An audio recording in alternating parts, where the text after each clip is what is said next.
The president versus the Congresswoman. The big guy lashing out tonight. The Congresswoman fighting back. One Republican Congresswoman said students who rack up student loan debt are just sitting on their butts. But there's a big but. Did she really say that, or is the president just using her as a prop to prop up more cheap student loans? We're going to ask her because she's here.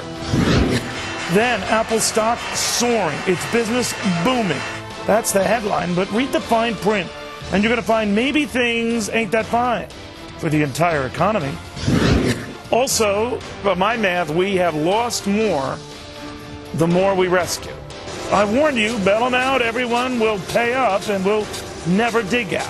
Now we know I was right, and apparently it's worse than even I thought. Tonight, the watchdog with the proof. The show that's always watching your cash starts now.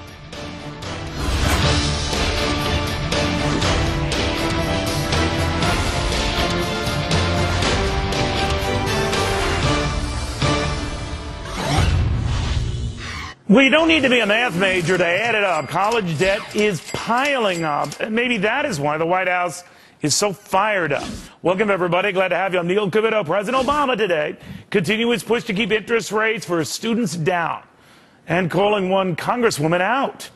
The president giving Representative Virginia Foxx the third degree for saying that college kids shouldn't complain about the cost of their degree. In a minute, the North Carolina Republican here to blast back. But first, Lori Rothman on the public smackdown that started it all. Hey, Lori. Hey there. That is correct, Neil. President Obama continuing his push, of course, to keep college loan interest rates low today with a visit to the University of Iowa. While critics are saying this is nothing more than a campaign tour for younger voters, House Republicans also getting ready to roll out a bill to stop those rates from going up. Still, Republican Virginia Congresswoman Virginia Foxx not so sympathetic to the burden college kids are taking on.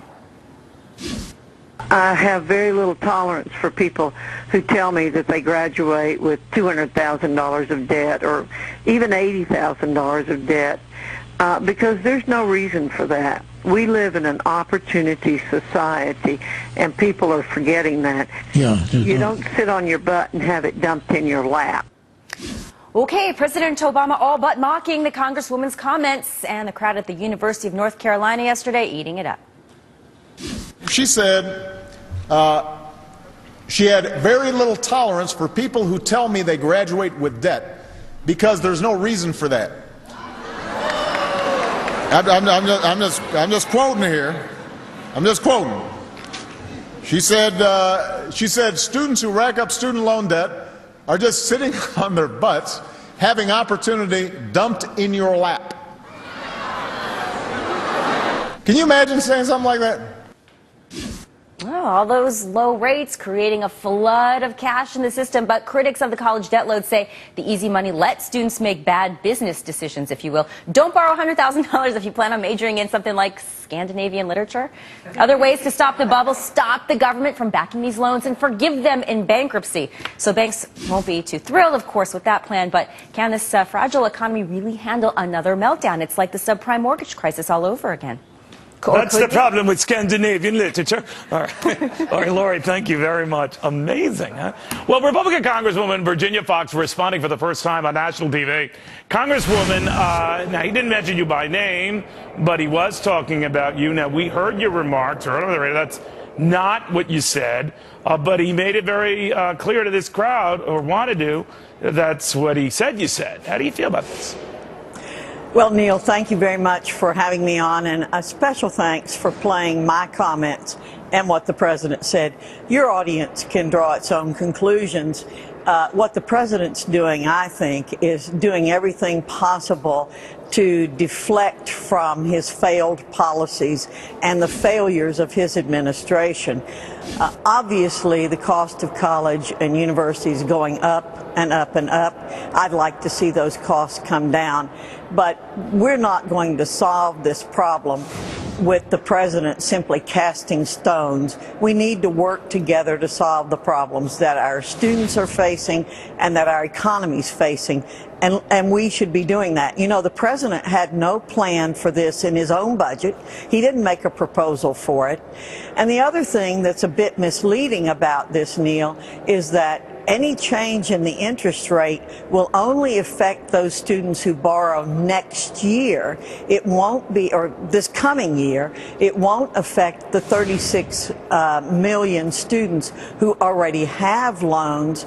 And it's a very small percentage. So let me ask you about that, Congresswoman. Then, what did you mean then? Were you saying that the students shouldn't pile up that kind of debt, or what were you talking about?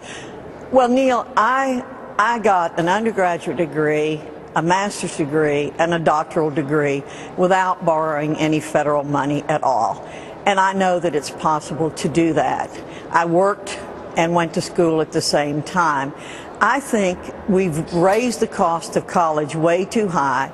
The more federal dollars we put into financial aid, the higher the cost of college goes. So I think that we need to make sure that the colleges are being transparent in what they're charging students. I think we need to bring down the cost of going to college.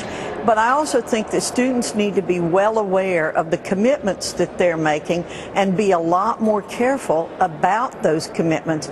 We really do. Students are being burdened by huge debts, and it's unnecessary. So you're saying, Congresswoman, that by constantly doing these tax break extensions or keeping rates artificially low for loans, it's actually encouraging and pushing the colleges to keep raising tuition to more than offset that, right?